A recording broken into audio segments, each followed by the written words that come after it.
Aujourd'hui, Christine, à notre chronique des bonnes idées de décoration, Maurice Violette, qui est notre chroniqueur attitré à cette chronique, vous allez nous présenter, on va parler de quel sujet? On va parler de porcelaine de Limoges. Oui. Avec Mme Girard, des décorateurs de la table du décor des Carrés à Montréal. Mme Girard nous a apporté des choses ici très intéressantes. D'abord, Mme Girard, la porcelaine, son origine, ça vient d'où? La porcelaine de Limoges a été inventée au début en Chine.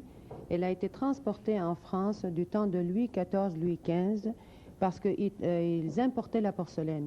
Et à un moment donné, ils ont voulu créer la porcelaine de Limoges, la porcelaine en France comme telle, et ils ont cassé les assiettes, ils ont récupéré l'or qui est sur les assiettes et le revendre pour financer les batailles pendant les guerres. Est-ce que vous cassez les assiettes aussi? Non, malheureusement, je ne les casse pas, je les garde.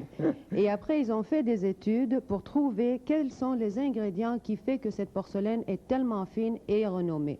Et ils ont trouvé... pourquoi justement une telle réputation pour la porcelaine? Ensuite de ça, Limoges est une ville en France. Vous avez plusieurs fabricants. Les gens assimilent Limoges comme une marque. Ce n'est pas une marque, c'est une ville en France. Mais c'est toujours inscrit finalement à l'endos également de l'assiette ou de la tasse. Il y a toujours une inscription quelconque qui identifie Limoges et porcelaine. Pour qu'elle soit une véritable porcelaine de Limoges, il faut qu'elle soit identifiée par le sigle du fabricant et la ville Limoges. Tout ce qui n'est pas identifié derrière Limoges, France, avec le sigle du fabricant, ce n'est pas une véritable porcelaine de Limoges. Il faut qu'elle soit produite et décorée à Limoges. Est-ce que le fait qu'on chauffe la porcelaine de Limoges jusqu'à 1400 degrés centigrades, ça donne la durabilité de la porcelaine? La porcelaine de Limoges est reconnue étant une porcelaine de grand feu. De grand feu. De grand feu, c'est-à-dire que sa cuisson dépasse 1400 degrés centigrades, c'est-à-dire au-delà de 2700 degrés Fahrenheit. Alors, on va faire un petit essai. Vous allez voir comme ça résonne dans le studio. Est-ce que vous pourriez faire ce que vous avez fait au début de l'émission, là, avant le début de l'émission? Je pensais que tu voulais t'en servir comme frisbee. Non, non, je ne veux pas m'en servir comme frisbee. Je vais prendre ici, justement, est-ce que c'est un couteau, ça va le couteau? Ça, oui? C'est un couteau en argenterie et vous savez que c'est assez lourd. C'est de la porcelaine de Limoges. Elle est très légère. Si les gens l'avaient dans les mains, ils vont la voir. Maintenant, légère et lourd, vous allez voir. Une façon extraordinaire, avec beaucoup de classe, d'appeler les convives à la table. On procède à notre tirage aujourd'hui. Voilà.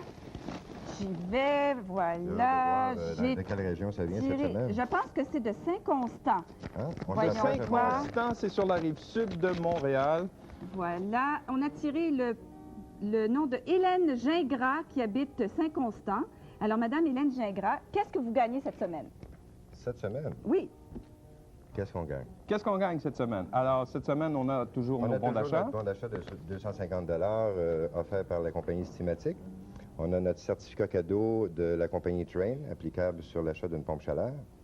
Et on a aussi le service de vaisselle que vous avez vu tantôt, que vous voyez à l'écran maintenant. Mais merveilleux! Ça a une valeur de 1200 de porcelaine de Limoges, offert par les décorateurs de la table au 6900